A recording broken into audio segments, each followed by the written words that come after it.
Sa likod ng lumang bahay ni Mang Ben, madilim pa nang magsimulang mag-ingay ang kuliglig. Tila binabati ang malamig na simoy ng madaling araw. Dahan-dahang bumamon si Elias, binuksan ang pinto ng lumang silid at lumabas na may dalang pamingwit at basket na puno ng pandesal. Isang orasan sa dingding, nakasabit sa kalawangin nitong pako ang nagsasabing 4:00 pa lamang. Ngunit sa kanyang mundo, iyon na ang oras ng pagtatrabaho. Hindi na kinailangan ni Elias ng alarma. Sanay na siya sa ganitong takbo ng oras. Buong tiyagan niyang hinila ang bisikletang pinalaman ng pandesal. Ang parehong bisikletang iniwan sa kanya ng yumaong ina. Ang bisikletang iyon ang nagsilbing kanlungan ng kanyang alaala sa magulang. At araw-araw, iyon din ang nagiging susi ng kanyang simpleng kabuhayan. Elias, tiyakin mo lang na maibabayad mo ulit ang utang mo ha? Ani Mang Ben habang nakaupo sa gilid ng bahay. May hawak na basong may laman pang serbesa mula kagabi. Di ko pwedeng palagpasin ang buwan na wala kang ibinabayad. Opo, tiyo, sagot ni Elias, sabay tingin sa tiyuhin. Alam niyang may mabigat na kapalit ang pagiging saling pusa niya sa bahay na iyon. Hindi siya basta-basta pinapakialaman ni Mang Ben, basta't sigurado siyang maghahatid si Elias ng kontribusyon sa buwanang gastusin. Pinasipol ni Elias ang hangin habang itinulak ang bisikleta palabas ng bakuran. Nang marating niya ang makitid na daan patungo sa bayan, hinayaan niyang maglakbay ang kanyang isip. Iniisip niya kung paano siya makakabili ng sariling baking oven, kung paano makakaya ng kanyang kinikita ang pagbili ng kahit lumang oven at kung kailan niyang mababayaran si Mang Ben ng sapat para makaalis na sa bahay nito. Hindi ito para sa sarili lang niya. Pangarap ni Elias ang magtayo ng maliit na panaderya na may sariling pangalan sa harap. Baka panaderya ni Elias o kaya hapag ng ina. Pangarap niya iyon hindi para yumaman, kundi para mapalaya ang sarili mula sa kadena ng kanyang nakaraan. Sa bayan, nakarating siya sa maliit na plaza kung saan ang mga vendor at mga pamilyar na muka ay abala na rin sa kani-kanilang kalakal. Habang naglilibot, narinig niya ang mga bulungan ng mga matatanda, ang halakhak ng ilang kabataan, at ang tunog ng mga baryang bumabagsak sa mga maliit na kaha. Ito ang bahagi ng araw na nagpapangiti sa kanya kahit papaano. Elias, kawag ng isang batang babae mula sa likod ng isa sa mga stall. Si Lyra, 10 taong gulang, may hawak na paintbrush at isang pinaglumaan ng kahon ng watercolors.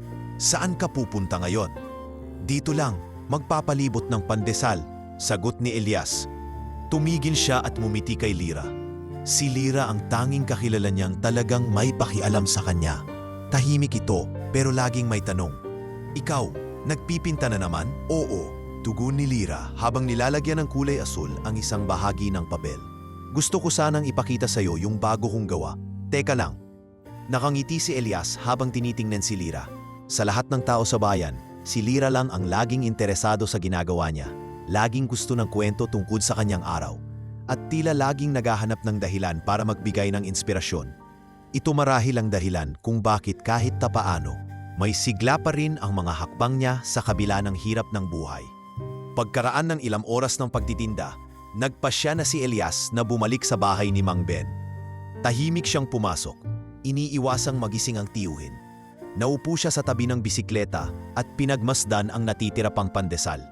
Habang tinitingnan niya ito, unti-unting bumalik sa kanyang alaala ang isang kakaibang panaginip na paulit-ulit nang bumabagabag sa kanya nitong mga nakaraang linggo. Isang dalaga sa gitna ng mga dayami. Umiiyak. Hindi niya maipaliwanag ang mukha nito. Hindi buo, parang isang anino lamang. Ngunit ang mga mata, punong-puno ng kalungkutan.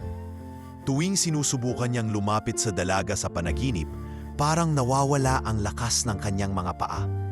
Hindi siya makatakbo. Hindi siya makalapit. Naririnig niya ang boses nito, ngunit parang wala siyang magawa. Nagising siyang pawis na pawis mula sa panaginip na iyon, ilang araw na ang nakakaraan. Simula noon, hindi na nawala sa isip niya ang dalaga sa dayami. Sino kaya ito? May kinalaman ba ito sa kanyang nakaraan? O baka naman isa lang itong guni-guni na dulot ng pagod at pagkakulong sa araw-araw na hirap ng buhay? Baka epekto lang ng sobrang trabaho, usal ni Elias sa sarili habang tinatanaw ang langit na unti-unti nang nagiging maliwanag. Ngunit sa loob-loob niya, alam niyang higit pa ito sa basta pagod. Ang panaginip na iyon ay tila may mensaheng gustong iparating. Ngunit ano? Iyon ang patuloy na bumabagabag sa kanya. Tumingin si Elias sa kalangitan, umaasang sa bawat paggising may bagong pag-asa. Bawat sikat ng araw may bagong simula. Ngunit alam niyang bago niya matamo ang pangarap na panaderya, kailangan muna niyang makahanap ng sagot. Hindi lamang sa panaginip, kundi sa buong buhay niyang tila isang malaking palaisipan. Habang naglalakad si Elias sa gilid ng kalsada, dala ang kanyang bisikleta at basket ng pandesal, naisip niya ang unang pagkakataong naranasan niyang mawalan ng mahal sa buhay. Isang alaala na pilit niyang ibinaon sa limot. Ngunit tuwing sasapit ang kaarawan ng kanyang ina, tila isang multo itong bumabalik. Noong siya'y 6 na taong gulang, ang kanilang munting tahanan sa isang liblib na baryo ay napuno ng sigawan at amoy ng nasusunog na kahoy. Hindi niya alam kung anong naganap noong una, ngunit bigla niyang narinig ang malalakas na yabag ng mga lalaki sa labas ng kanilang pinto. Ang kaniyang ina, si Aling Dalisay, ay agad na tinulak siya sa ilalim ng mesa, nagbilin na wag lalabas kahit anong mangyari. Elias, manatili ka rito, wag kang lalabas. Ang huling salitang narinig niya mula sa kaniyang ina. Sinubukan ni Elias na sumilip mula sa siwag ng mesa. Kita niya ang mga paa ng mga lalaking armado. Suot ang itim na bota na puno ng putik. Nakita rin niya ang kanyang ina, nakatayo sa harap ng mga ito, tila pinoprotektahan siya. Nagtaas ng baril ang isa sa mga lalaki. Pagkatapos noon, isang putok ang bumasag sa katahimikan, at ang susunod niyang naramdaman ay ang pagyanig ng lupa at ang pagragasa ng init ng apoy. Ang kanilang bahay ay sinilaban. Hindi na nakalabas ng buhay ang ina ni Elias. Sa kabila ng mga sigawan at usok, nagawa niyang gumapang palabas ng bahay. Tumakbo siya, umiiyak, hindi alam kung saan pupunta. Nang siya'y makarating sa gilid ng isang sapa, hinimatay siya sa pagod at takot. Nang magising, naroroon na ang tiyuhin niyang si Mang Ben. "Bata, ano bang nangyari? Ba't ka nandito?" Tanong ni Mang Ben habang binuhat siya mula sa putikan. Ipinatawag ni Mang Ben ang ilang kalalakihan sa baryo para hanapin ang ina ni Elias, ngunit wala na itong buhay. Mula noon, si Elias ay kinupkop ng tiyuhin. Gayunpaman, hindi naging maayos ang kanilang samahan.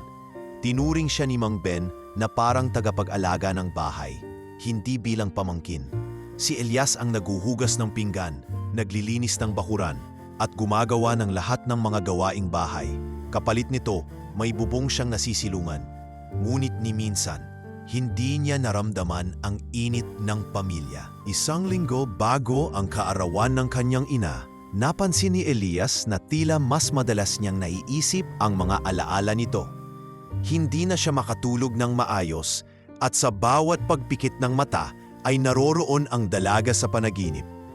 Hindi niya kilala kung sino ito, ngunit palagi itong umiiyak. Tila may hinihingi itong tulong, ngunit hindi maipaliwanag ni Elias kung ano ang gusto nitong mangyari. "Bakit laging ikaw ang nakikita ko?" tanong ni Elias sa sarili habang naglalakad sa madilim na daan pauwi. "Sino ka ba?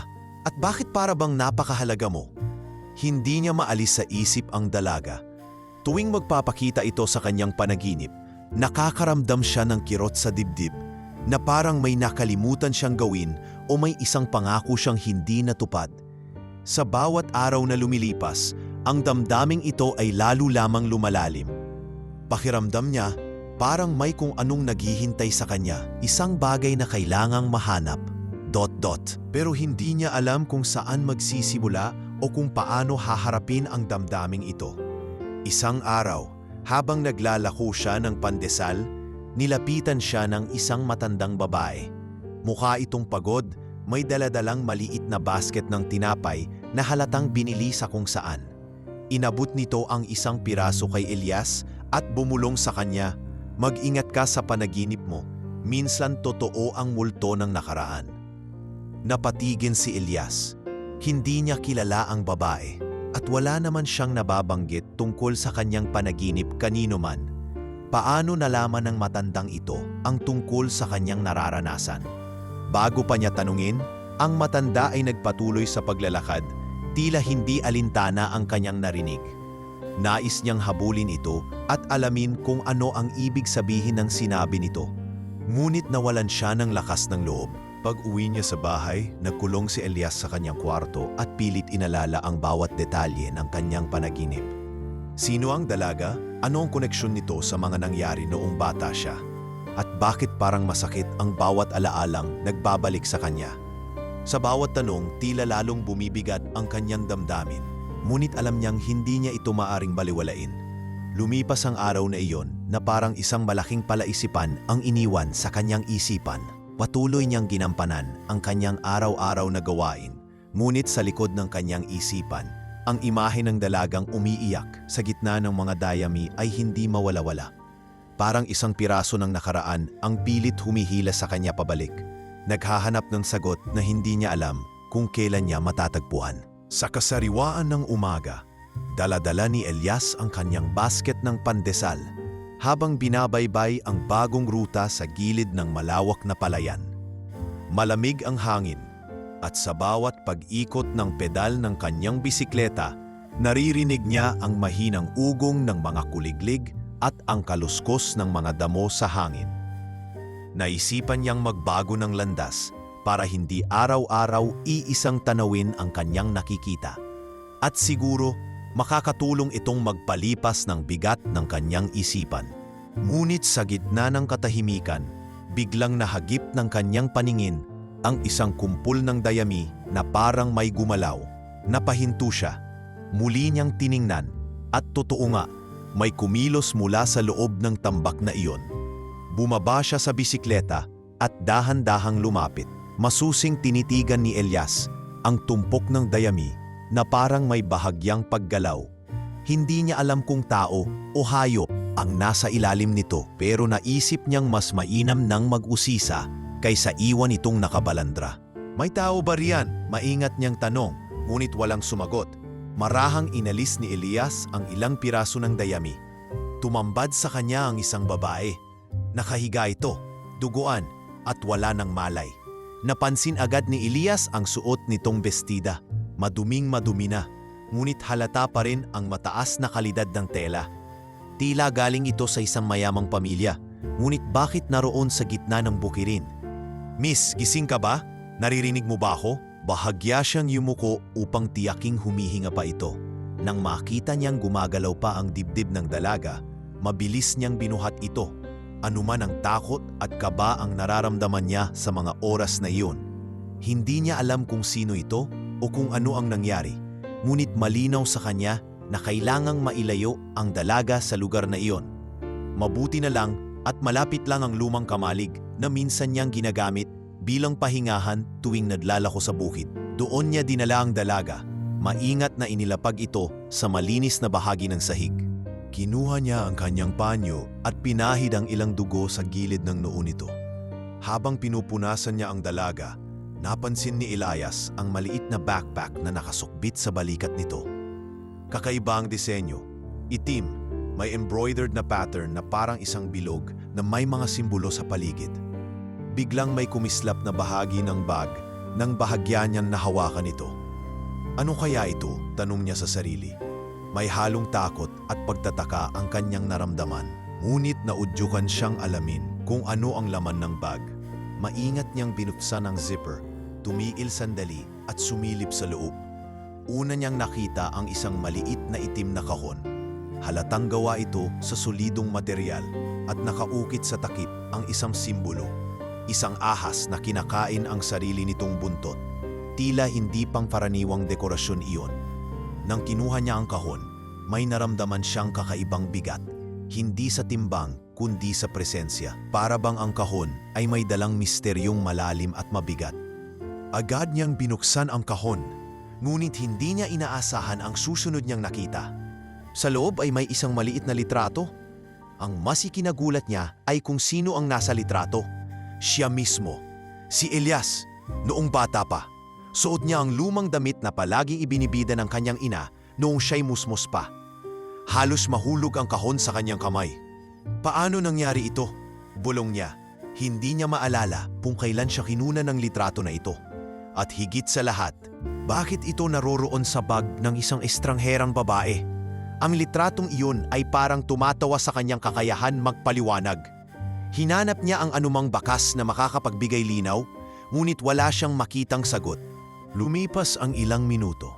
Naupo siya sa gilid ng dalaga, hawak pa rin ang larawan. Sinilip niya ang dalaga, hinahanap ang sagot sa kanyang itsura. Sino ito? Bakit may koneksyon ito sa kanya? Gusto niyang tanungin ang babae, ngunit nanatili itong walang malay. Sa kawalan ng sagot, ang tanging nagawa niya ay maghintay at patuloy na magbantay. Sa mga sandaling iyon, isang tanong lang ang paulit-ulit niyang iniisip. Ano ba talaga ang ibig sabihin ng lahat ng ito? Habang maagang sinag ng araw, ay pumasok sa bintana ng lumang kamalig. Unti-unting gumalaw ang dalaga. Bumalik sa diwa si Elias, na halos hindi na rin nakatulog mula nang makita niya ito sa dayami. Napatigil siya sa pagsisilid ng natitirang pandesal sa basket. Sa wakas, magigising na ang dalaga at marahil magkakaroon na ng sagot ang napakaraming tanong na gumugulo sa kanyang isip. Ang una niyang napansin ay ang mga mata nito, namumula, parang galing sa matinding iyak o siguro'y mula sa masakit na karanasan. Dahan-dahang binuksan ng dalaga ang mga labi at isang salita lamang ang namutawi mula rito. Velasquez. Halos pabulong niyang sinabi, tila sinusubukang balikan ang alaalang naglaho. May kukuha sa akin. Velasquez, bules ni Elias. Tumabi siya at bahagyang nagdahan-dahan sa kanyang kilos. Miss, anong nangyari sa'yo? Sino ang Velasquez? Ngunit ang dalaga ay parang nawawala pa rin sa sarili. Sinubukan niyang tumayo, ngunit nanghihina pa rin. Sino ka? Tanong niya, halatang nalilito at nag-aalangan sa presensya ni Elias. Ako si Elias, tugon nito. Tinatanggal ang panyo sa leeg upang punasan ang sugat sa noo ng dalaga. Natagpuan kita sa bukid kahapon. Ikaw ang nakarandusay sa dayami. Tahimik na tumingin ang dalaga kay Elias. Hindi nito mabigkas kung paano siya napunta sa lugar na iyon. Ngunit makalipas ang ilang sandali, marahang ngumiti ito. Isang pasasalamat, kahit papaano. Salamat, Elias. Wika ng dalaga, bagaman ang mga mata nito'y tila may bahid pa rin ng takot. Ako si Amara Velasquez. Hindi ko maalala ang lahat, pero may hinahabol sa akin. Hinahabol? Sino? Tanong ni Elias, napakunot ang noo. Hindi ko alam kung sino talaga sila. Sagot ni Amara, pilit na inaalala ang mga detalye. Pero may dala akong ebidensya mula sa tatay ko. Ang tatay ko, siya ang nagsabi sa akin na itago ito. Pero hindi ko alam kung paano ako nakarating dito. Natigil siya sandali, parang nawawala ng lakas. At bakit may litrato ka sa bag ko? Hindi kita kilala. Hindi kita kilala. Gustuhin man ni Elias na sagutin yun, wala rin siyang maisip na paliwanag. Mismong siya, hindi alam kung bakit naroroon ang larawang iyon. Nais niyang sabihin na baka nagkataon lang, pero paano magkakaroon ng larawan ng kanyang kabataan ang isang hindi kilalang babae mula sa syudad? Tumayo siya at tumingin sa labas ng kamalig, sinusubukang humanap ng sagot sa malamig na hangin ng umaga. Amara, baka mas maganda kung itatago muna kita, sabi ni Elias, pabalik sa loob. May alam akong lugar na mas ligtas kaysa dito. Tumingin si Amara sa kanya. Halata sa mukha nito ang bahagyang takot, ngunit may halong pag-asa. Itatago mo ako? Bakit mo ko tinutulungan? Tumango si Elias. Hindi ko rin alam kung bakit. Siguro dahil gusto kong malaman kung bakit narito ka. At siguro dahil gusto kong makatulong. Wala naman akong ibang magagawa kundi ang subukang protektahan ka. Tahimik na sumama si Amara kay Elias. Dinala niya ito sa lumang bahay ng kanyang ina na matagal nang nakatiwangwang. Isang sira-sirang bahay sa dulo ng isang makitid na daan, halos natatakpan na ng mga baging at damo. Ngunit para kay Elias, ito ang lugar kung saan siya palaging bumabalik. Hindi para tumira, kundi para alalahanin ang ina. Ngayon, ito ang magbibigay ng kanlungan kay Amara. Nandito tayo. Sabi ni Elias habang binubuksan ang pinto. Ang loob ng bahay ay maalikabok, ngunit masisilayan pa rin ang mga lumang larawan sa dingding. Mga lumang family photo na parang nabubulok na sa tagal ng pagkakatengga. Wala nang tumitira rito. Pwede kang magpahinga dito. Tahimik na umupo si Amara sa isang lumang silya. Tinitigan nito ang paligid at napansin ang isang litrato ng batang si Elias kasama ang kanyang ina. Hindi niya maipaniwanag pero parang may kung anong malapit na koneksyon. Tiningnan niya si Elias, tila may gustong itanong ngunit hindi masabi. Anong nangyari sa pamilya mo? Mahina niyang tanong. Matagal na silang wala, sagot ni Elias habang binubuksan ang bintana upang pumasok ang sariwang hangin. Ang ina ko, nasawi siya noong bata pa ako. Ang ama ko, hindi ko nakilala. Tahimik na tumango si Amara. Pakiramdam niya, kahit paano, pareho sila ni Elias. Parehong walang malinaw na landas, parehong may madilim na nakaraan. Ngunit ngayon, kahit kaunti, parang may liwanag na pumapasok.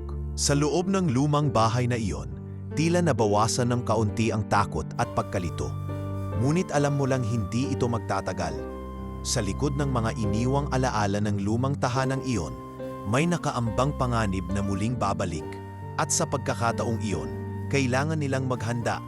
Habang tahimik na naglilinis si Elias sa lumang bahay, nagawa niyang buksan ang isa sa mga naiwang kahon sa ilalim ng lumang aparador. Napuno ang kanyang mga kamay ng alikabok at ilang naglalaglagang piraso ng papel. Isa sa mga ito ay isang lumang dyaryo, bahagyang punit na sa gilid at tinabunan na ng panahon. Ngunit kahit luma na, malinaw pa rin ang headline sa itaas. Dating gobyerno operatiba, naghain ng kaso laban sa proyekto ng pamahalaan, nawawala. Napakunot ang noo ni Elias. Kilala niya ang pangalan sa artikulo. Si Ruth Aceron, isang sikat na whistleblower noong araw na matagal nang iniulat na nawawala matapos magsiwalat ng impormasyon laban sa isang matataas na opisyal. Binasa niya ang kabuuan ng balita at nalaman niyang ang proyekto na tinutukoy ay may kaugnayan sa isang clandestine operation ng gobyerno na di umano'y ginamit upang mag-imbak ng impormasyon sa mga paraang labag sa batas at hindi etikal. Ipinapakita sa artikulo kung paano iniugnay ni Aceron ang proyekto sa malawakang surveillance at kung paano siya pinarget dahil sa kanyang mga pagbubunyag. Sa likod ng kanyang isipan, hindi mapigilan ni Elias ang magtanong, bakit may lumang dyaryo tungkol kay Ruth Aceron sa bahay ng kanyang ina? At bakit tila tumutugma ito sa mga sinasabi ni Amara na may dala siyang ebidensiya? Nagpatuloy siya sa pagbabasa at sa pagkalat ng dyaryo, may napansin siyang maliit na artikulo sa gilid ng pahina. Isang balita tungkol sa nawawalang anak ng isang dating senador, isang Amara Velasquez. Bigla siyang natigilan. Si Amara? Doon lamang niya napagtanto ang kabuuan ng pangalan ng dalaga at sa pagkakabasa niya ng balita, unti-unting lumilinaw ang larawan. Hindi lamang basta ordinaryong babae si Amara, kundi isang anak ng isang dating makapangyarihan sa gobyerno. Isang tao na maaring target ng maraming mata. Si Amara, bulong ni Elias sa sarili. Siya pala. Pero anong koneksyon ng tatay niya kay Ruth Aceron? Napakaraming tanong ang biglang nagsiksikan sa isip niya. Mas lalo siyang na-curious habang inaalala ang itim na kahon na may simbolo ng ahas. Parang nagiging mas malinaw sa kanya na may mas malalim na dahilan kung bakit nasa kanya si Amara. Sa kalagitnaan ng kanyang pag-iisip, narinig ni Elias ang ugong ng makina mula sa labas. Hindi ito tulad ng karaniwang tricycle na dumadaan o ng ingay ng lumang jeepney na nagbabaybay sa kanilang baryo. Bumilis ang tibok ng puso niya. Sumilip siya sa siwang ng bintana at doon niya nakita ang isang van na kulay itim. May salamin na di mo kita ang loob. Nakahinto sa harap ng bahay. Amara! Bulalas niya habang mabilis na pumasok sa kwarto kung saan nagpapahinga ang dalaga. Kailangan nating umalis ngayon din. Bakit? Anong nangyayari? Tanong ni Amara. Halata sa boses niya ang halong pagod at takot. May sasakyang nakahinto sa labas. Paliwanag ni Elias. Ilit pinapanatili ang mahinang boses upang hindi marinig mula sa labas. Hindi ko alam kung sino sila, pero masyadong tahina-hinala. Biglang sumilip si Amara sa bintana. Nang makita ang itim na van, agad niyang naramdaman ang tensyon. Hindi tayo pwedeng manatili dito. Siguradong sinusundan nila ako. Kailangan nating dalhin ang bag at ang kahon. Tila nagkakaintindihan na sila. Walang oras para magtanong pa. Dinampot ni Amara ang backpack habang si Elias naman ay mabilis na nag-impake ng ilang mahahalagang gamit. Habang nagmamadali, pilit niyang pinakalma ang sarili. Ngunit sa likod ng isip niya, iniisip niya kung gaano kalalim na ang kanilang nasasangkutan. Lumabas sila ng likurang pinto. Nagtago sa lilim ng makakapal na damo sa gilid ng bahay. Dahan-dahan silang naglakad palayo at nang makalayo na ng kaunti, nagsimula na silang tumakbo. Ang lamig ng umaga ay parang nagbabala sa kanila na mas marami pang pag-aaberya ang darating. Ngunit alam nilang hindi na sila maaaring bumalik. Sa likod ng kanilang pagtakbo, ang tanong na tumatakbo sa isip ni Elias ay ito: sino ang naghahanap kay Amara? At bakit? Sa madilim na gabi, tanging tunog ng mga kuliglig at banayad na hampas ng hangin sa mga dahon ang naririnig habang patuloy na nilalakad nina Elias at Amara ang makitid na daan papunta sa abandonadong simbahan. Ang kagubatan na kanilang tinatahak ay puno ng ligaw na baging at mga natuyong sanga, ngunit hindi ito sapat para pigilan sila. Sa kabila ng pagod, tuloy-tuloy silang naglakad. Bitbit ang bag at itim na kahon na dala ni Amara. Malapit na ba tayo?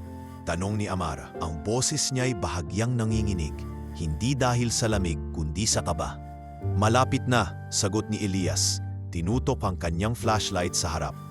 May ilang minuto pa, pero siguradong ligtas tayo roon. Sa kanilang paglalakad, naramdaman ni Elias ang bigat ng responsibilidad. Hindi niya alam ang buong lawak ng sitwasyon. Ngunit isa lang ang sigurado niya, may mga tao o grupong naghahanap kay Amara at ang itim na kahon na ito ang susi. Sinisikap niyang huwag magpakita ng takot kay Amara, pero sa loob-loob niya, ramdam niya ang pensyon. Ang bawat kaluskos sa paligid, ang bawat anino sa dilim, lahat iyon ay nagpaparamdam na hindi sila nag-iisa. Ilang saglit pa, narating nila ang simbahan. Sa labas, ang gusali ay nagmistulang patay na labi ng isang panahon. Ang dating puting dingding nito'y halos natabunan na ng lumot at damo. Walang kahit anong liwanag sa loob at ang malaking pintuan ay bahagyang nakabukas. Tila nagpapahiwatig na may naghihintay sa loob.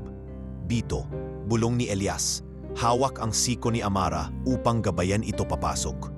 Ang kanilang mga yabag sa kahoy na sahig ay malutong at halata sa katahimikan. Inilit nilang gawing tahimik ang bawat hakbang. Sa loob, nakita nila ang mga bakas ng kalumaan. Sirang mga upuan, naglalaglagang piraso ng kisame, at isang altar na puno ng alikabok. Ngunit hindi iyon ang pinuntahan nila. Ang mata ni Elias ay agad na tumingin sa kaliwang bahagi ng simbahan, kung saan naroroon ang isang lumang aparador. Alam niyang naroroon ang hinahanap nila. Anong meron sa aparador na yan? Tanong ni Amara, napatingin sa direksyon ni Elias. Si Ruth Aceron. Mahinang sagot ni Elias. Dati siyang whistleblower na nagbunyag ng mga anomalya. Ayon sa isang contact, nag-iwan daw siya ng babala dito. Maaaring ito ang magpaliwanag ng lahat ng to. Pagbukas ni Elias ng aparador, tumambad sa kanila ang isang lumang jacket. Ang bulsa nito ay tinahi sa gilid, ngunit kita ang bahagyang buka ng tahi. Dahan-dahang binuksan iyon ni Elias at kinuha ang nakatagong papel sa loob. Sa papel ay nakasulat ang mga salitang nagbigay sa kanila ng mas malawak na ideya sa kung ano ang kanilang kinahaharap. Project UOD, Human Experimentation, Surveillance, Manipulation. Your father knew. UOD, bulong ni Amara, sinubukang alalahanin ang anumang koneksyon sa narinig na termino. Unidad Obscura Deva, Parang narinig ko yan dati, pero parang pinalipas ko lang.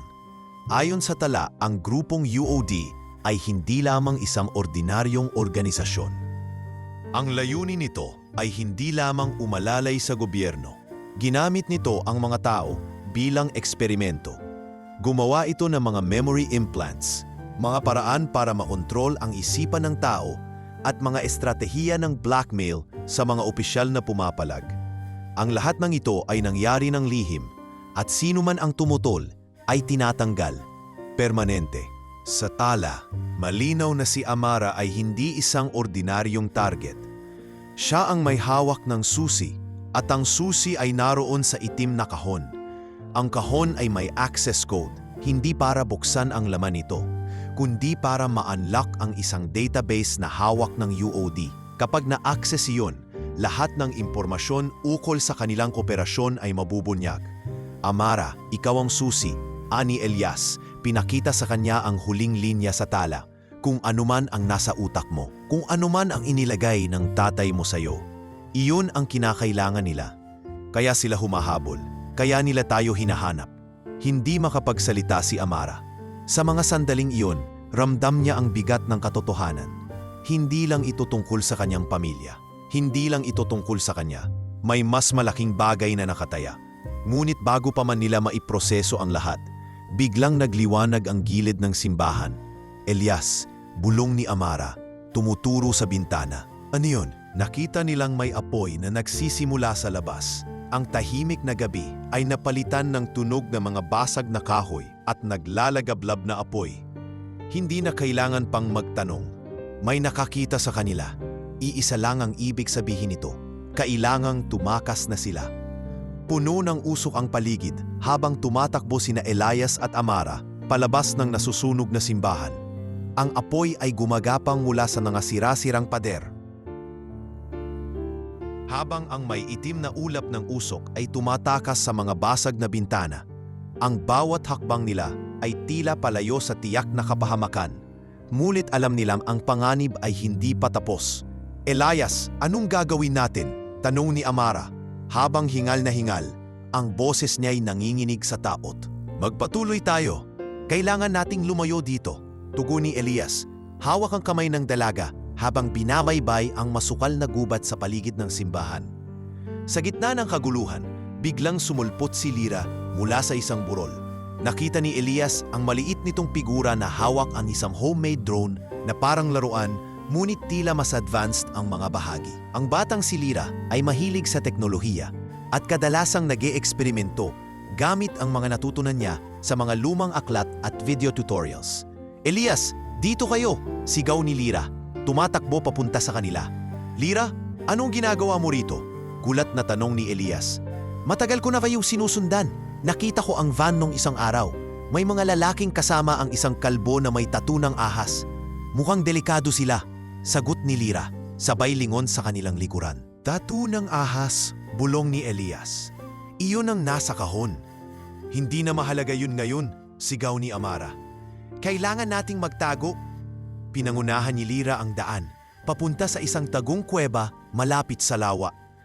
Ito ang nabing taguan niya tuwing nais niyang mag-eksperimento o iwasan ang mga pakialamerong kapitbahay. Sa tulong ng mga kakilala niyang mangingisda, natutunan niyang hanapin ang mga pinakaligtas na ruta papunta sa pinakatahimik na bahagi ng kagubatan. Pagdating nila sa kuweba, agad na pumasok si Elias at Amara, habang si Lyra ay nagtayo ng maliit na pansamantalang kampo sa loob. Hindi na makontrol ni Amara ang kaba habang sinusubukang huminga ng malalim, habang si Elias naman ay pilit iniisip kung ano ang susunod nilang gagawin. Bakit mo kami sinundan, Lyra? Tanong ni Elias habang inihahanda ang ilang tuyo nilang pagkain mula sa bag ni Amara. Alam kong nasa panganib ka. Ilang araw ko nang napapansin yung mga van sa baryo. Sinusubaybayan ko sila gamit ito. Tinaas ni Lyra ang drone, isang improbisadong gadget na may camera at signal receiver. Nakita ko silang nagkakampo malapit sa lugar ng simbahan. Nang makita ko kayo papunta roon, alam kong dapat kitang tulungan. Salamat Lyra, sabi ni Elias. Binigyan ng ngiti ang bata. Hindi ko alam kung anong gagawin namin kung wala ka. Sa isang banda, Natanaw ni Amara ang itim na kahon mula sa bag. Kinuha niya ito, binuksan at inilabas ang laman. Sa loob ay isang flash drive na walang anumang marka, ngunit halatang espesyal dahil sa pagkakabuo nito. "Ano to?" tanong ni Lyra. Lumapit kay Amara habang tinitingnan ang flash drive. "Hindi ko alam," sagot ni Amara. "Pero dapat may makapagbukas nito." Sinubukan nilang gamitin ang lumang laptop ni Lyra na karaniwang ginagamit nito para sa kanyang mga eksperimento. Nang ikabit nila ang flash drive, isang prompt ang lumabas na may 3 layer ng encryption. Wala silang paraan para agad itong mabuksan, ngunit may isang audio file na maaring i-play nang hindi kailangan ng password. Pinatugtog nila ito. Isang pamilyar na boses ang lumabas mula sa speakers ng laptop. "Amara," sabi ng boses, mabagal ngunit puno ng determinasyon. "Kung naririnig mo ito nangangahulugan na ligtas ka pa. Ang nasa drive na ito ay napakahalaga. Isa ka sa iilan na may access dito. Ang key memory file na nasa sistema mo, ito ang magpapahina sa UOD. Ikaw lang ang makakapagbukas nito. Protektahan mo ang kahon. Hanapin mo ang ligtas na lugar para mailabas ang ebidensyang ito." Si Ruth Aceron, bulong ni Elias, nakikiliti sa likod ng kanyang isip ang alaala ng pangalang iyon. Ngunit higit sa lahat, isang tanong ang bumabagabag sa kanya. Paano nalalaman ni Ruth Aceron ang lahat tungkol kay Amara? At paano siya nakatali sa nakaraan ng kanyang pamilya? Muling bumalik sa isip ni Elias ang paulit-ulit niyang panaginip. Ang dalaga sa dayami, umiiyak, hinahanap ang tulong niya. Tila unti-unti nang nagkakaroon ng koneksyon ang lahat. "Elias," biglang sabat ni Lyra, "ano sa tingin mo ang ibig sabihin nito?" "Hindi ko pa rin sigurado," tugon niya. Ngunit napansin niyang may malamlam na ilaw mula sa flash drive na parang buhay, sumisimbolo ng isang pahiwatig. "Pero kailangan nating malaman at kailangan nating mag-ingat." Sa mas mahabang panahon na ginugol ni na Elias at Amara sa pagkatago, lalong lumalalim ang tanong ni Elias tungkol sa kung ano ang nasa likod ng lahat ng nangyayari. Hindi sapat ang simpleng pag-iwas sa mga naghahanap sa kanila. Kailangan nilang malaman kung bakit sila hinahabol at ano ang tunay na halaga ng itim na kahon na kanilang dala. Kaya naman, isang gabi, nang makakita ng mahinang signal mula sa luma at simpleng kagamitan ni Lyra, sinubukan ni Elias na maghanap ng sagot online. Pumasok siya sa isang forum sa dark web na kilala sa mga usapan ukol sa lihim na operasyon ng gobyerno. Hindi siya isang eksperto, ngunit natuto siyang magbasa ng mga thread at i-research ang mga terminong madalas lumitaw. Doon niya nahanap ang alias na Hibla, isang kilalang hacker na nagpapakalat ng impormasyon tungkol sa Project UOD. Sa pamamagitan ng mga simpleng code at encrypted messaging, nagawa niyang makipag-ugnayan sa taong ito. "May hinahanap ka bang partikular?" tanong ni Hibla sa chat sa unang pagkakataon na sinagot siya nito. "Gusto kong malaman ang totoo tungkol sa Project UOD," mabilis na sagot ni Elias, "at kung ano ang kinalaman ng ama ni Amara Velasquez dito." "Velasquez?" Saglit na natigil si Hibla.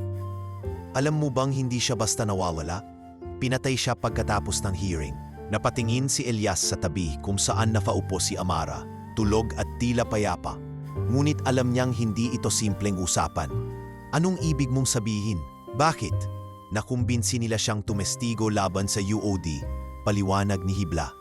Bilang isang senador, may access siya sa ilang classified documents at ipinakita niya ito sa isang lihim na pagdinig.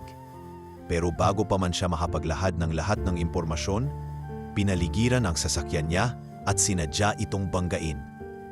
Nabigo ang assassination attempt, pero sa bodyguard tumama ang unang bala. Yung pangalawang target, siya ang nakaligtas sa pisikal na pinsala, pero natigil si Elias. Pero isinailalim siya at ang anak niya sa memory backup program, sagot ni Hibla. Habang koma si Amara, ginamit ng ama niya ang teknolohiyang nilikha ng UOD. Inilagay ang pinakamahalagang alaala sa utak niya nang hindi niya nalalaman. Ang ginawa niyang aksyon ay hindi lamang para protektahan ang impormasyon, kundi para siguruhing may buhay na testamento sakaling mawala ang mga ebidensya sa ibang anyo. Hindi makapaniwala si Elias sa kanyang nababasa. Ang aksidente pala ay hindi simpleng pagkakadisgrasya sa sasakyan, kundi isang tangkang pagpatay. At ang mga memorya na nasa isipan ni Amara ay may direktang kaugnayan sa kung paano matatalo ang uod. Pero may isang bagay pa ring hindi masagot. Bakit may koneksyon ang litratong natagpuan ni Elias sa pahon? At bakit siya lumilitaw sa mga alaala ni Amara sa kalagitnaan ng kanyang pagsusuri sa mga dokumentong ipinasa ni Hibla? Narinig ni Elias ang mahina at tila pabulong na inig ni Amara. Elias? Amara? Lapit niya agad sa dalaga. Gising ka na? Bahagyang umiling si Amara at may pilyong ngiti sa labi. Hindi ko alam kung panaginip ito o totoo, pero natatandaan kita, Elias. Napigilan si Elias. Paano? May naaalala akong litrato. Tuloy ni Amara, pilit inaalala ang mga detalye. Noong bata pa ako parang may nakita akong litrato mo. Nakaniti ka, nakasuot ng puting damit. Bata ka pa pero ngayon ko lang naisip. Parang naroon ka noong naaksidente kami. Halos hindi makapagsalita si Elias. Noong naaksidente kayo? Hindi ko pa maipaliwanag ng buo, sabi ni Amara habang pinipilit niyang alalahanin ang mas malinaw na detalye. Pero parang ikaw ang nakita ko. Ikaw ang tumulong sa amin. Hindi ko alam kung paano, pero alam kong hindi lang ito haka-haka. Napatigil si Elias. Kung totoo ang sinasabi ni Amara, nangangahulugang may parte ng kanyang nakaraan na pilit niyang nalilimutan. Kung paano sila magkakilala o ano ang nangyari bago ang lahat ng ito, iyon ang bagong palaisipan. Ngunit isa lang ang malinaw, connected sila sa paraang hindi pa niya lubos maunawaan. Ang panaginip niya tungkol sa umiiyak na dalaga sa gitna ng dayami ay tila may mas malalim na kahulugan. Hindi lang ito isang random na guni-guni. Maaaring ito'y bahagi ng isang hindi natapos na kwento ng kanilang nakaraan. Habang tuluyang bumalik si Amara sa pagkakatulog, nanatiling gising si Elias, iniisip ang lahat ng bagong impormasyon. Ang mga tanong ay tila hindi nauubos. Ano ang eksaktong ginawa ng Amara ni Amara sa kanyang alaala? Bakit siya ang lumalabas sa memoryang iyon? At paano nila magagamit ang mga impormasyong ito upang mailigtas si Amara mula sa mga nagtatangkang sirain siya? Habang papalapit ang umaga, isang bagay ang nagiging malinaw para kay Elias. Kailangang malaman niya ang buong kwento. Hindi lang tungkol sa udod, kundi tungkol sa kanya rin. Dahil kung konektado nga sila ni Amara mula pa noon, siya rin ang maaaring maging susi upang matapos na ang kalbaryong ito. Nang marating nina Elias at Amara ang lumang bahay sa Maynila, halatang ilang taon na itong iniwan. Ang pader ay tinubuan na ng lumot, at ang mga bintana ay natatakpan ng makapal na alikabok. Sa bawat hakbang nila sa pasilyo, ang kahoy na sahig ay umuungol, tila nananawagan ng babala. Ngunit nagpatuloy sila, dala ng determinasyong tuklasin ang mga lihim na itinago ni Ruth Aceron. Sigurado ka bang dito siya tumira? Tanong ni Amara, maingat na sinisilip ang bawat sulok. Yan ang sabi ni Hibla, sagot ni Elias. Sinusubukang buksan ang isang pinto na bahagyanan nakasara. Sinabi niyang dito iniwan ni Ruth ang ilang ebidensya tungkol sa ud. Pagpasok nila sa loob ng isa sa mga silid, agad nilang napansin ang mga kalat, mga nakatiklop na papel, mapupusyaw na larawan at mga lumang kahon na may laman ng mga notepad. Hindi maikakailang dito nagtrabaho si Ruth, na tila naghahanap ng paraan upang itago ang katotohanan habang sinubukang ilantad ito. Naglibot si Elias sa paligid, habang si Amara ay dahan-dahang pumulot ng ilang papel mula sa sahig. Ano tong mga to? Tanong niya. Itinataas ang isang blueprint ng komplikadong device na hindi niya maintindihan. Mga plano ng UOD, sagot ni Elias. Hinihintay na matuklasan ang mas malalim na ebidensya. Mga gamit nila sa mga experiment. Habang nagmamasid, natagpuan ni Elias ang isang maliit na pintuan na nakatakip sa likod ng lumang aparador. Binuksan niya ito at tumambad sa kanya ang isang lihim na silid. Ang pader ay puno ng larawan. Bawat isa'y tila nag-uugnay sa isang mas malaking kwento. May mga mukha ng tao, mga numero, Mga diagram na hindi maipaliwanag ng mabilis. Ngunit may isang litrato na agad na kumuha ng kanyang pansin. Isang batang lalaki, mga 6 o 7 taong gulang lamang, nakasuot ng simpleng damit na mukhang uniforme ng isang institusyon. Sa likod ng litrato, may nakasulat, Batch UOD 17. Elias, mahinang tawag ni Amara mula sa likuran. Ikaw ba? Ikaw ba to? Tahimik na tumango si Elias. Mukha ko nga huma. Pilit niyang inaalala ang panahong iyon, ngunit parang manipis na tela ng alaala lamang ang nararamdaman niya. Hindi buo, hindi malinaw. Ngunit ang pagkakakita sa larawang iyon ay tila isang susi na nagpatasimula sa pagbukas ng isang nakatagong pinto sa kanyang isipan. Sa silid, may isang notebook na malapit sa litrato. Binasa ni Amara ang mga nakasulat habang si Elias ay tila natulala sa kanyang sariling refleksyon. Ayon sa mga note, ang Batch UOD 17 ay bahagi ng isang eksperimento na gumamit sa mga bata para sa mental imprinting. Ipinapasok sa utak ng mga bata ang iba't ibang artipisyal na alaala, mga tagpong hindi nila naranasan, ngunit nagmumukhang totoo sa kanilang kamalayan. Elias, si Amara, ang boses niya ay halos paos. Ang ibig sabihin nito, isa ka sa mga subject ng Project UOD. Halos hindi na makakilos si Elias. Pero paano? Paano ako napunta ron? Ang alam ko, iniwan lang kami ng tatay ko at kami na lang ng nanay ko ang magkasama hanggang sa mamatay siya. Ngunit habang binabasa ni Amara ang ibang dokumento, lumilinaw ang larawan. Ang ina ni Elias ang nagligtas sa kanya mula sa institusyon. Nakalabas siya bago pa tuluyang matapos ang eksperimento at itinago siya ng kanyang ina sa isang baryo, malayo sa mata ng UOD. Hindi maikakailang ang ina niya ang dahilan kaya siya nakaligtas. Ngunit kapalit nito ay ang pagkawala ng maraming bahagi ng kanyang kabataan. Ang mga artipisyal na alaala, ang mga training na ginawa nila sa kanya, ang mga bagay na pinilit pumasok sa kanyang isip, lahat iyon ay tila nawala nang siya'y mailayo. Kaya pala connected tayo, bulong ni Amara, halos hindi makapaniwala. Kaya lumalabas ka sa alaala ko. Kasi parehong sistema ang ginamit sa atin. Habang si Amara ay nagbabasa, unti-unting bumabalik kay Elias ang mga fragment ng alaala. Sa kanyang isip, parang may lumang pelikulang nagpe-play sa madilim na sulok ng kanyang utak. Nakita niya ang kanyang sarili bilang bata, nakapiring, nakaupo sa isang malamig na silid. May mga boses na nagtuturo sa kanya, kailangang bumuo ka ng totoo sa isipan mo. Kailangang makita mo ito. Kailangang maramdaman mo ito. Paulit-ulit nilang sinasabi na ang panaginip ay hindi lamang gawa-gawa. Ito'y maaaring maging realidad kung tama ang teknik. Sa di inaasahang sandali, bigla na lang nandilim ang paningin ni Elias. Sa gulat at emosyon ng natutuklasan niya, hindi na kinaya ng kanyang katawan. Bumagsak siya sa sahig, tila nawalan ng malay habang ang kanyang isipan ay sinubukang iproses ang lahat ng alaala at impormasyon. Elias, sigaw ni Amara. Agad siyang lumapit sa binata at sinubukang gisingin. Ngunit si Elias ay nananatiling walang malay. Ang kanyang nitha ay tila nagpapakita ng kung anong matinding pinagdaraanan sa kanyang isipan. Yun ang sandaling nagbigay linaw kay Amara. Ang Project UOD ay hindi lamang tungkol sa kanya. Ang nakaraan ni Elias ay isang nawawalang bahagi ng puzzle at maaaring siya rin ang susi upang matapos ang lahat ng ito. Naging malinaw na kina Elias at Amara na ang kanilang natutunan tungkol sa Project UOD ay dapat maipalabas sa publiko.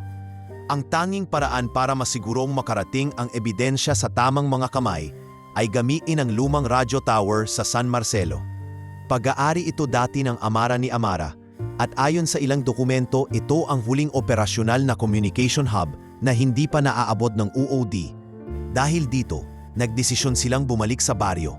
Kahit na alam nilang delikado, dinala nila ang flash drive at ang mga notes ni Ruth Aceron handang i-broadcast ang impormasyon. Habang inaayos ni Elias ang mga kable at ini-configure ang luma ngunit matibay na transmitter, si Lyra ay abala naman sa pagpapagana ng kanyang drone. Ang maliit na gadget na iyon ay naging mahalagang asset sa kanilang operasyon. Iyon ang ginamit niya upang obserbahan ang galaw ng mga estranghero sa baryo at alamin kung may paparating na panganib. Nasa taas pa ang signal receiver, sabi ni Elias habang pinupunasan ng pawis. Dapat maayos natin ito bago nila malaman kung nasaan tayo. Siguradong darating sila, sagot ni Amara. Hawak ang kanyang bag na naglalaman ng itim na kahon. Ngunit wala na tayong oras para umatras. Kailangang makarating ito sa publiko. Iningnan ni Lyra ang monitor ng kanyang drone. Pinapadalhan ng live feed ang maliit niyang laptop. May nakikitang mga sasakyan sa may hilagang daan. Aniya, hindi pa sila malapit pero siguradong paparating sila rito. Tuloy-tuloy si Elias sa kanyang ginagawa. Habang si Amara naman ay nagbabantay sa paligid, palaging hinahawakan ng kanyang bag na parang ito na lang ang tanging bagay na nagpapatibay sa kanya. Walang nagsalita ng ilang minuto. Tanging tunog ng mga equipment at mahinang paghinga ang naririnig sa loob ng maliit na gusali sa paanan ng tore. Elias, sabi ni Amara, tumingin sa kanya ng seryoso. Paano kung hindi ito gumana? Paano kung hindi makarating ang signal? Nasa tamang frequency tayo, sagot ni Elias. Sinusubukang alisin ang kaba sa boses niya. Kapag naisa lang natin ang impormasyon, kahit sino sa tamang channel ang makakasagap nito. Kailangan lang nating panatilihin ang koneksyon kahit saglit. Ngunit bago nila matapos ang pag-setup, narinig nila ang ugong ng mga makina sa di kalayuan. Napatingin si Lyra sa kanyang monitor. Narito na sila, 2 sasakyan at mukhang may armed men. Bilisan mo, Elias, sigaw ni Amara. Pinilit ni Elias tapusin ang paghahanda. Ngunit sa kalagitnaan ng kanyang pagtrabaho, dumating ang grupo ng mga tao sa ilalim ng tore. Pinangunahan ni Enzo Balbar ang grupo, isang mataas na lalaking kalbo na may malaking tattoo ng ahas sa kanyang liig. Ang kanyang presensya ay agad nagbigay ng takot kay Amara. Ang mata ni Enzo ay punong-puno ng galit at determinasyon. Kita agad na handa silang patumbahin ang sinuman na hahadlang sa kanilang plano. Nariyan sila, sigaw ni Lyra. Pilit tinataas ang drone upang makakuha ng mas malinaw na view. Amara, magtago ka! Utos ni Elias habang hinahanda ang sarili sa paparating na laban. Agad na tumakbo si Amara sa likod ng tore, ngunit hindi nakalayo ng maigi. Isa sa mga tauhan ni Enzo ang nakakita sa kanya. Nandoon siya, sigaw ng lalaki. Itinuro ang kinaroroonan ng dalaga. Si Elias naman ay sinubukang sumunod, ngunit napalibutan siya ng iba pang tauhan ni Enzo. Hinawakan siya ng mahigpit at inilapit sa dating general. Elias Cruz, sambit ni Enzo, na parang nakakakilala. Matagal na kitang hinahanap. Tumingin si Elias sa kanya ng diretsyo. Kung anuman ang balak mo, wala kang makukuha sa akin. Mumiti si Enzo ng may halong panunuya. Hindi mo pa rin naaalala, no? Maganda. Mas mainam na hindi mo na malaman. Habang tinutukan si Elias ng baril, si Lyra ay patuloy na nagmamanipula ng kanyang drone mula sa malayo. Nakita niyang masyado ng delikado ang sitwasyon. Kinuha niya ang isang device mula sa kanyang bag. Isang improvised signal jammer na ginawa niya mula sa mga lumang bahagi. Inilapit niya ito sa radio transmitter ng tore. Sa oras na yon, si Amara ay hinawakan ng 2 tauhan ni Enzo. Pilit niyang nilalabanan ang pagkakahawak, ngunit hindi niya matakasan ang mahigpit nilang pagkakakapit. Bitawan niyo ako, sigaw niya. Ngunit walang gumalaw. Si Elias sa kabila ng takot ay tumayo ng tuwid. Kung gusto mo ako ang kunin mo. Bitawan mo si Amara. Ngunit bago pa maipatupad ni Enzo ang anumang plano, biglang sumabog ang isang bahagi ng tore. Napuno ng putik at mga kalat ang paligid, at ang mga tao ay napilitan magtago sa likod ng kanilang mga sasakyan. Ang mga tauhan ni Enzo ay nagkagulo, habang ang iba'y napatakbo palabas ng lugar. Lyra, sigaw ni Elias, na palingon sa direksyon ng batang dalaga. Ginamit ko ang impormasyon sa kahon para i-jam ang signal ng tracking nila. Paliwanag ni Lyra sa kanyang radiocom. Hindi alintana ang gulo. Sinira ko rin ang ilang bahagi ng transmitter nila para mawala sila sa ere. Habang nagkakagulo ang kampo ni Enzo, sinamantala ni na Elias at Amara ang pagkakataon upang tumakas. Sa gitna ng kaguluhan at ingay, naisip ni Elias na minsan ay kailangang sumugal upang mabuhay.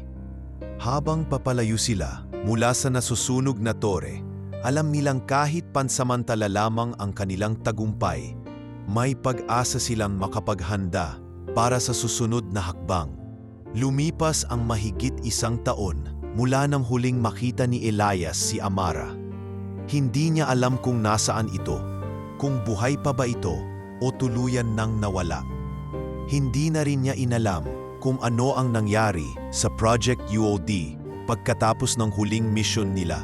Sa dami ng pinagdaanan nila noon, ang pagtakas mula sa mga ahente ng UOD, ang pag-eksperimento ng grupo sa alaala ni Amara, ang habulan sa tore, parang isang masamang panaginip ang lahat ng iyon. Nang gumaling si Elias mula sa natamong sugat, nagpasya siyang magsimula ulit sa Cavite.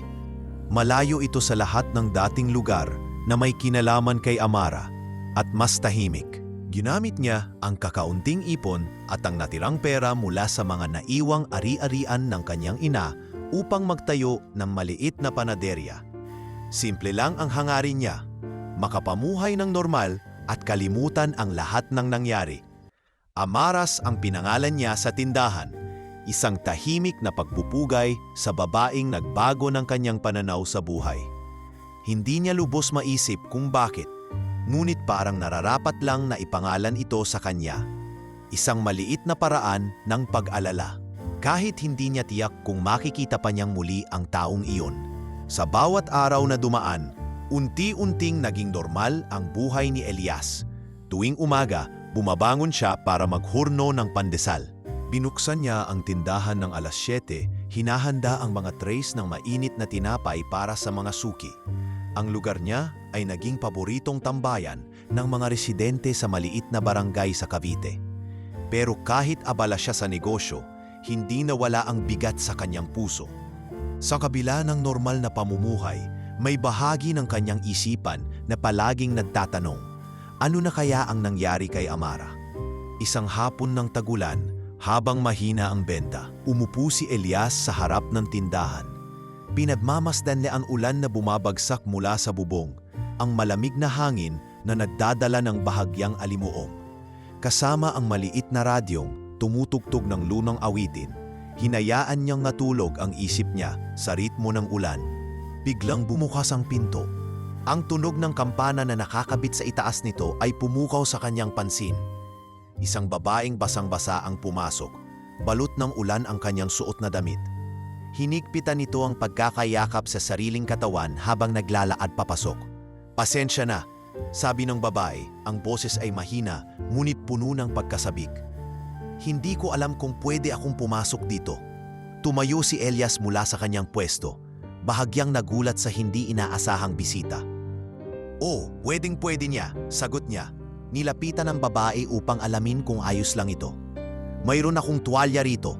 Sandali lang, kukunin ko. Habang iniabot niya ang tuwalya, pinatong ito ng babae sa kanyang balikat at gumiti.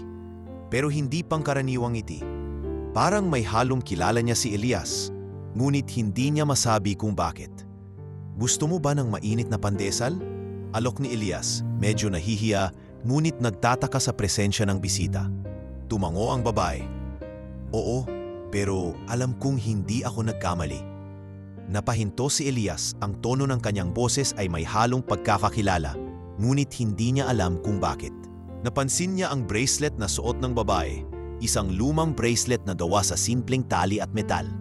Sa unang tingin, hindi ito kakaiba, ngunit nang makita niya ito ng mas malapit, parang tumigil ang oras para kay Elias. Elias, sambit ng babae. Ang mga matay tila nagtatangkang bumalik sa nakaraan. Ikaw nga ba? Halos hindi makapagsalita si Elias. Amara, bulong niya, hindi makapaniwala sa kanyang nakikita. Ikaw ba yan? Tumango ang babae, ngunit may halong pag-aalinlangan sa kanyang mukha. Hindi ko pa maipaliwanag ng buo pero alam kong kilala kita. Hindi ko man maalala lahat ng nangyari, pero alam kong may koneksyon tayo. Nanlamig ang pakiramdam ni Elias. 1 taon nang wala si Amara. 1 taon nang hinahanap niya ang sagot sa kung nasaan na ito.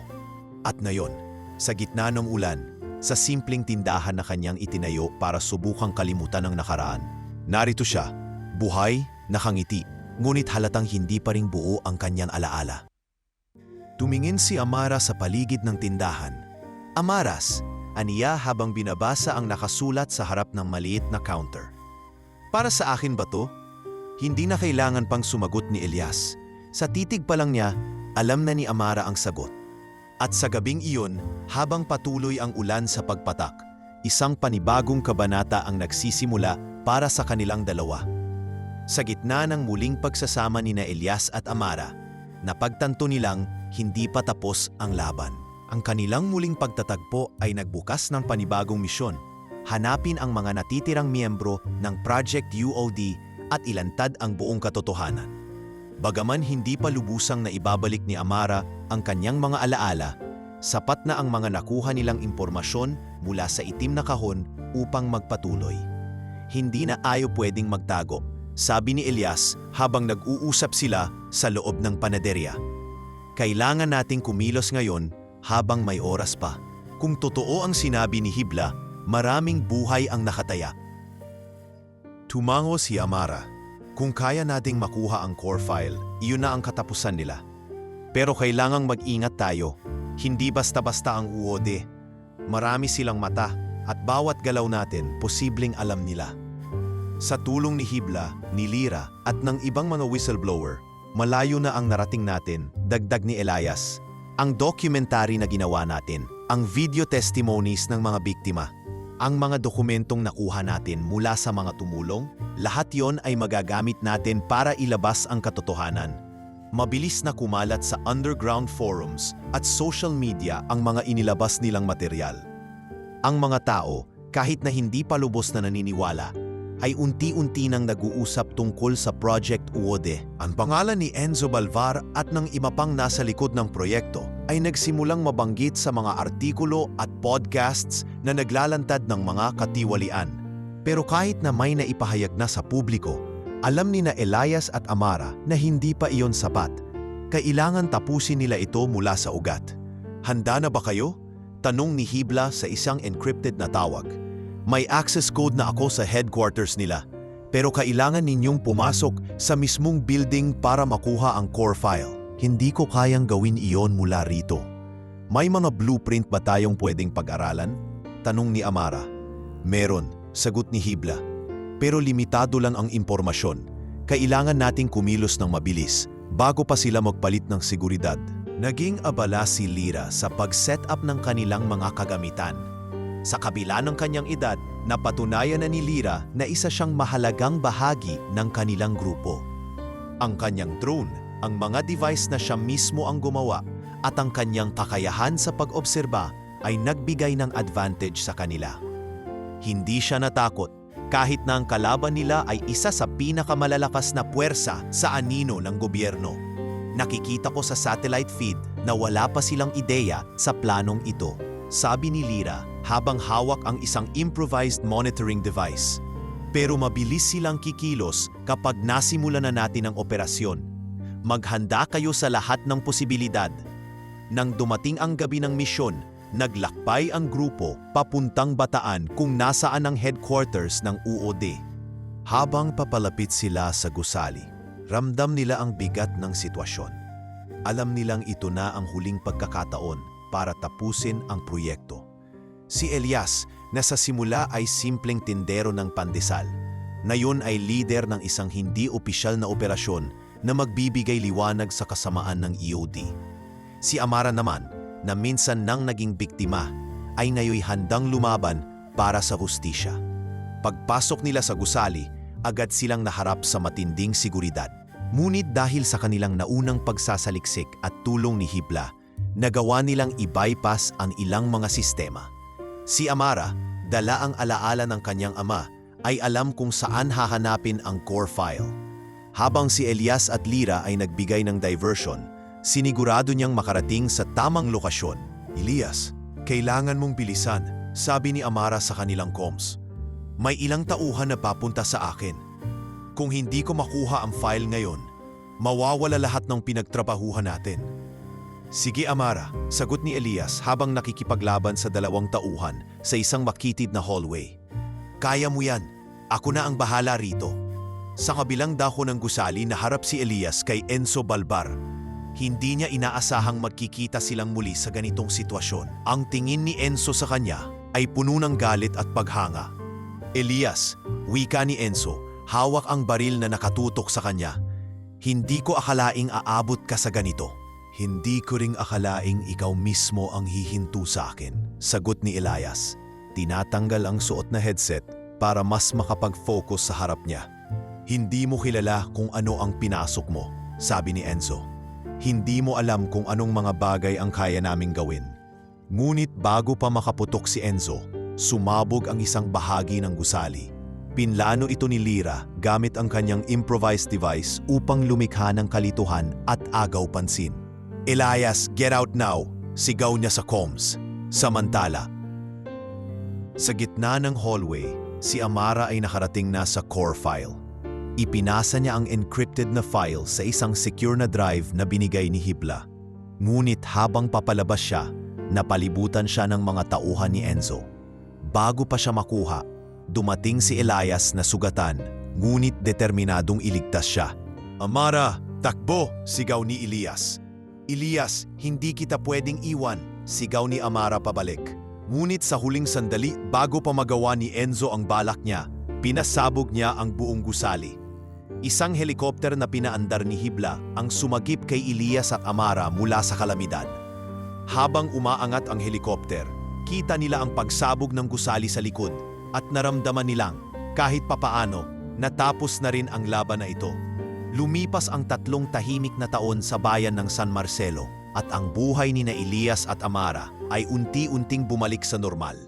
Ang panaberya nila na tinatawag pa rin nilang Amaras ay naging paboritong tambayan ng mga residente sa baryo. Ang aroma ng bagong lutong pandesal tuwing umaga ay tila isang paalala na kahit gaano kahirap ang pinagdaanan nila noon, may liwanag pa rin sa dulo ng bawat pagsubok. Good morning, Elias. Bati ng isa sa mga suki habang kumuha ng isang mainit na pandesal mula sa basket. Alam mo, hindi kumpleto ang umaga ko kung hindi dito magsisimula. Mumiti si Elias na noon ay naghuhugas ng tray. Salamat po, Mang Jose. Laging masarap magtrabaho kung alam mong may nasisiyahan sa ginagawa mo. Sa kabilang banda, si Amara ay abala rin sa kanyang bagong mundo. Sa universidad kung saan siya natuturo, malayo sa mga kaguluhan ng nakaraan, inuturuan niya ang mga estudyante tungkol sa ethics sa memory research. Ang kanyang mga karanasan ay naging batayan ng kanyang mga lektura. At bagaman hindi niya detalyado ang lahat ng nangyari, lagi niyang binibigyang diin ang halaga ng pagiging maingat sa paggalaw sa mga alaala ng tao. Professor Amara, totoo po ba na may mga proyekto noon na parang gustong kontrolin ang utak ng mga tao? Tanong ng isang estudyante sa kanya matapos ang klase. Tumingin si Amara sa malayo na parang binabalikan ang isang bahagi ng kanyang nakaraan. Maraming eksperimento sa mundo na hindi natin alam, sagot niya ng may ngiti. Kaya mahalaga ang etika sa lahat ng ating ginagawa. Hindi natin dapat nilalabag ang tiwala ng tao, lalo na pagdating sa kanilang isipan. Samantala, si Lira na dating tahimik na bata lamang sa baryo ay kilala na ngayon bilang isang makulay at makapangyarihang pintor sa Maynila. Ang kanyang mga obra, karamihan ay may temang memorya at pagkakakilanlan, ay naging usap-usapan sa art community. May mga exhibit siyang pinagkakaguluhan at ang ilan sa kanyang mga pintura ay inspirasyon mula sa kanilang nakaraan. Bagamat hindi siya nagbibigay ng eksaktong detalye sa tunay na kwento. Ito po ang bagong painting ko, sabi ni Lira sa isang mamimili. Itinuturo ang isang obra ng isang batang babae sa gitna ng dayami. Gusto kong ipakita kung paano ang isang simpleng eksena ay maaaring magdala ng maraming tanong at maraming sagot. Habang nagiging matagumpay si Lira, si Elias at Amara naman ay nanatili sa baryo, masaya at kontento. Ang dokumentaryong inilabas nila 3 taon na ang nakalipas ay naging viral, na hindi lang nagbunsod ng interes sa Project UOD, kundi nagdala rin ng mas malalim na diskusyon tungkol sa pagsasamantala sa alaala ng tao. Ang mga natitirang sangay ng UOD ay natunton at tuluyang na-disband at ang mga dati nilang biktima ay nakahanap ng katarungan sa wakas. Isang umaga, habang naglalako ng pandesal sa gilid ng daan, napansin ni Elias ang isang batang babae na tumigil sa harap niya. Sa tantiyan niya, Mga 8 taong gulang lang ito, may maaliwalas na ngiti at parang walang alinlangan sa pagbili. "Kuya, bibili po ako ng pandesal," sabi ng bata habang iniabot ang 5 piso. "Sure," sagot ni Elias, iniabot ang 2 mainit na pandesal mula sa basket. Sarap yan sa mainit na kape. Pero hindi pa umaalis ang bata, nagtaka si Elias. At nang mapatingin siya sa bata, ito'y parang may gustong itanong. "Tito, totoo po ba yung kwento niyo sa internet?" Tanong ng bata na parang sabik marinig ang sagot. Napangiti si Elias. Alam niyang kahit na tinanggal na nila sa internet ang iba pang detalye, may ilang bahagi pa rin ng kwento nila ang naroroon. Hindi niya inakalang may makakakita nito, pero ang tanong ng bata ay nagpapaalala sa kanya kung gaano kahalaga ang pinagdaanan nila. Ang sagot ni Elias ay simple, ngunit puno ng damdamin. "Ang kwento namin?" Tumigil siya sandali, tumingin sa kalayuan at muling ngumiti. Hindi ito kathangisip. Nagsimula lang sa isang pandesal at isang dalagang walang malay sa dayami.